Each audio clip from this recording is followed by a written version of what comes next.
दोस्तों, समाचार प्रसारण और डिजिटल मानक प्राधिकरण यानी news broadcasting and digital standard authority, जिसे शॉर्ट में एनबीडीएस भी कहते हैं, इस अथॉरिटी ने न्यूज चैनल्स को चेतावनी दी है कि वो अपनी पॉपुलैरिटी बढ़ाने के लिए किसी भी मुद्दे को सनसनीखेज बनाकर पेश करते हैं और ऐसा करने से वो बाज आए और होमोफोबिया या ट्रांसफोबिया को बढ़ावा ना दें, क्योंकि इनकी ऐसी रिपोर्टिंग के कारण दर्शकों के बीच घबराहट, संकट या अनुचित भय पैदा होने का खतरा पैदा हो जाता है। इसके अलावा एनबीडीएसए ने LGBTQIA+ कम्युनिटी के मुद्दों की रिपोर्टिंग को लेकर भी टीवी चैनल्स को स्ट्रिक्ट गाइडलाइंस इशू की हैं। यहाँ पर 3 नए शब्द प्रयोग हुए हैं: होमोफोबिया या ट्रांसफोबिया और LGBTQIA+ कम्युनिटी।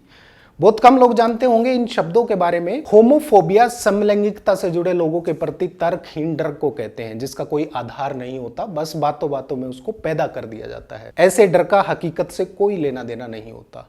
ट्रांसफोबिया में ट्रांसजेंडर लोगों या सामान्य रूप से ट्रांसनेस के प्रति एक प्रकार का नेगेटिव एटीट्यूड या नेगेटिव नैरेटिव या भावनाएं पैदा हो जाती हैं।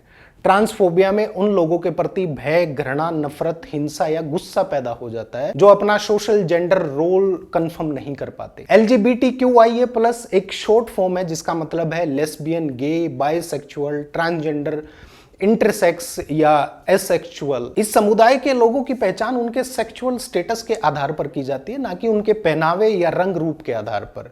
LGBTQIA+ समुदाय में वो लोग शामिल होते हैं जो समान लिंग के लोगों के प्रति आकर्षित हो जाते हैं। दोस्तों, हम सब जानते हैं कि न्यूज चैनल्स अपनी पॉपुलैरिटी बनाए रखने के लिए किसी भी मामले को सनसनीखेज बनाने की जुगाड़ में लगे रहते हैं और इसके लिए वो किसी भी हद तक चले जाते हैं। अब समाचार प्रसारण और डिजिटल मानक प्राधिकरण यानी NBDSA ने इनके इस रवैये से तंग आकर बड़े स्केल पर गाइडलाइंस जारी की हैं और मीडिया प्लेटफॉर्म से LGBTQIA+ कम्युनिटी के बारे में सटीकता, निष्पक्षता और संवेदनशीलता के साथ जानकारी प्रसारित करने का आग्रह किया। जी हाँ, न्यूज में हर जगह यही छापा गया है, लेकिन असल में आग्रह नहीं बल्कि चेतावनी जारी की होगी।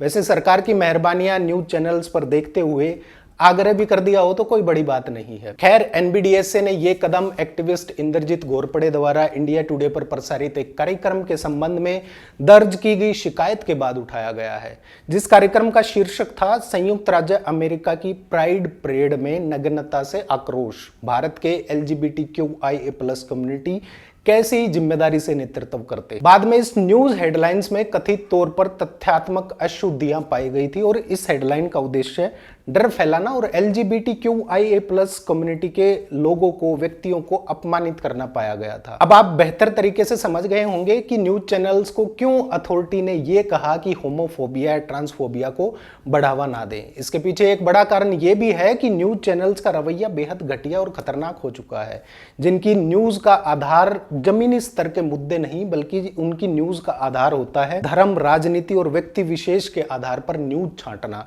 और ये असेसमेंट करके न्यूज चलाना कि किस न्यूज से ज्यादा व्यूज, लाइक और प्रसिद्धि मिलेगी। निष्पक्षता और न्यूट्रलिटी भूल चुके हैं न्यूज चैनल। खैर, वापस आते हैं अपने मुद्दे पर।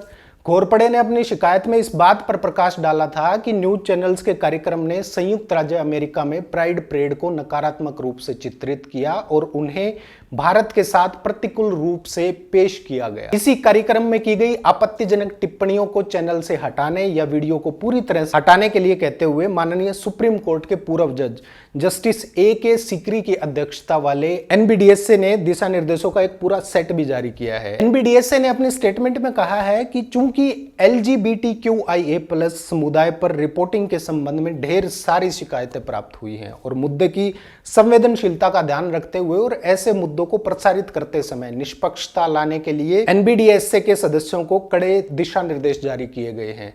क्या है ये दिशा निर्देश, आइए एक बार जान लेते हैं। रिपोर्ट को कवर करने वाली स्पेसिफिक गाइडलाइंस में कहा गया है कि रिपोर्टिंग को सनसनीखेज नहीं बनाना चाहिए या दर्शकों के बीच घबराहट, संकट या अनुचित भय पैदा नहीं करना चाहिए। इसलिए उपरोक्त दिशा निर्देशों के मद्देनजर ब्रॉडकास्टर्स को ऐसी किसी भी खबर को प्रसारित करने से बचना चाहिए जो LGBTQIA+ समुदाय से संबंधित मुद्दों को सनसनीखेज बनाती है, रूढ़िवादिता को कायम रखती है या समुदाय के संबंध में अनुचित भय पैदा करती है। ये स्पेसिफिक स्पेसिफिक गाइडलाइंस जारी करने की जरूरत क्यों पड़ी, ये बात आप लोग समझ सकते हैं। ये दिशा निर्देश जारी करना ही अपने आप में न्यूज चैनल्स की निष्पक्षता पर सवाल खड़ा करते हैं। अगली गाइडलाइन में कहा गया है कि हेट स्पीच की रोकथाम के लिए संपादकों, संपादकीय कर्मियों, एंकरों, पत्रकारों और प्रस्तुतकर्ताओं को अभिव्यक्ति के किसी भी रूप का प्रयोग करने से बचना चाहिए, खासकर ऐसे रूप जो खास तौर पर किसी को टारगेट करते हैं, अपमानित करते हैं, उपहास करते हैं, अमानवीय बनाते हैं, पूर्वाग्रहों को मजबूत करते हैं, या रूढ़िवादी और हिंसा की वकालत करते हैं, या किसी भी व्यक्ति और समुदाय के खिलाफ उसके धर्म, लिंग, नस्ल, राष्ट्रीय या जातीय मूल या उसकी सेक्सुअल ओरिएंटेशन के आधार पर नफरत पैदा करते हैं। इन दिशा निर्देशों को ध्यान में रखते हुए ब्रॉडकास्टर्स को किसी भी अभिव्यक्ति या अपशब्दों का प्रयोग करने से बचना चाहिए, खासकर जो LGBTQIA+ कम्युनिटी के खिलाफ हेट स्पीच के रूप में माना जा सकता है। LGBTQIA+ समुदाय से संबंधित किसी भी मुद्दे की रिपोर्टिंग करते समय प्रसारकों को यह सुनिश्चित करना चाहिए कि रिपोर्टिंग समलैंगिकता, ट्रांसफोबिया या LGBTQIA+ कम्युनिटी के बारे में नकारात्मक रूढ़िवादिता को बढ़ावा ना दे। NBDSA ने आगे अपने निर्देश में कहा है कि आचार संहिता और प्रसारण मानकों के लिए नियम के रूप में यह जरूरी है कि चैनलों को निजी जीवन या व्यक्तियों के व्यक्तिगत मामलों में हस्तक्षेप नहीं करना चाहिए, जब तक कि ऐसे प्रसारण के लिए स्पष्ट रूप से ओवरआर्चिंग या आइडेंटिफाइबल पब्लिक इंटरेस्ट ना हो। इसके अलावा माननीय सुप्रीम कोर्ट ने प्राइवेसी या निजता को प्रत्येक नागरिक का मौलिक अधिकार माना है, इसलिए इसका सम्मान किया जाना चाहिए। इन सभी निर्देशों को ध्यान में रखते हुए प्रसारकों को LGBTQIA+ कम्युनिटी के व्यक्तियों की गोपनीयता का सम्मान करना चाहिए और उनकी सहमति के बिना किसी व्यक्ति की जेंडर आइडेंटिटी या सेक्सुअल ओरिएंटेशन सहित किसी भी व्यक्तिगत जानकारी का खुलासा नहीं करना चाहिए। क्योंकि समाचार पत्र और मीडिया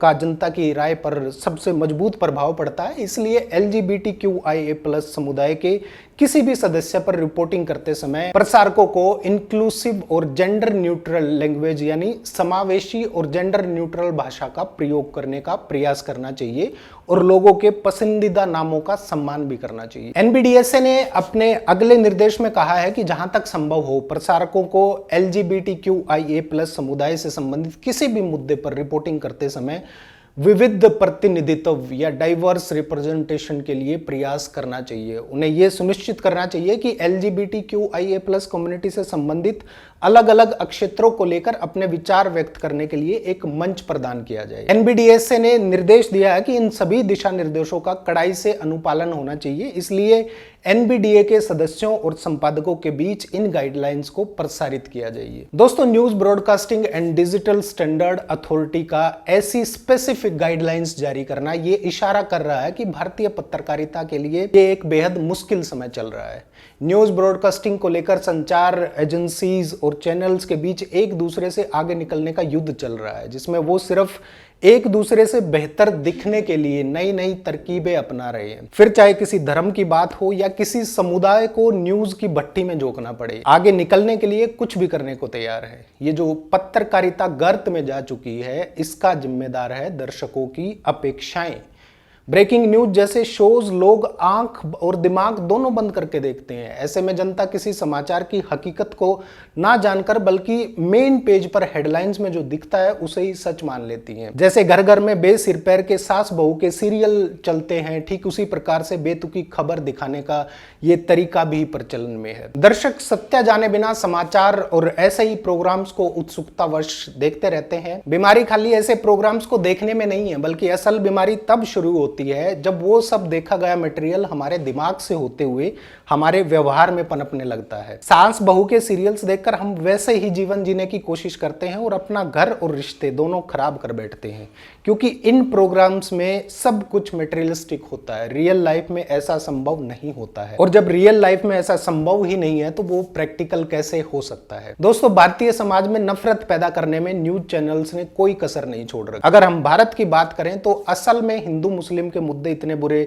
नहीं होते जितने बुरे ये पत्रकार दिखा देते हैं। और ये खाली हिंदू मुस्लिम में ही नहीं है, बल्कि जब कोई ऐसा धार्मिक मुद्दा नहीं मिलता है तो ये न्यूज चैनल शिफ्ट कर जाते हैं, जात पात पर अलग अलग समुदाय के लोगों को टारगेट करना शुरू कर देते हैं, ताकि देश में कहीं ना कहीं हिंसात्मक माहौल बना रहे और इनको दाना चुगने का मौका मिलता रहे। क्योंकि हिंसा अगर देश में नहीं है तो इन लोगों का काम बंद हो जाएगा। ये लोग अपने समाचार बेचने की कोशिश में इस कदर आतुर हैं कि ये देश में फूट डालने को भी तैयार है। और तैयार हो भी क्यों ना, जब देश की जनता ही वास्तविकता को नकारते हुए इन घटिया पत्रकारों को शय देती है तो किसी और को क्या ही दोष देना। इन अनरियलिस्टिक फैक्ट्स को फैलाने में अगर किसी का कोई फायदा होता है तो वो सिर्फ इन धनलोलुप पत्रकारों और न्यूज चैनल्स का है, और नुकसान होता है तो सिर्फ देश का और देश की जनता का होता है।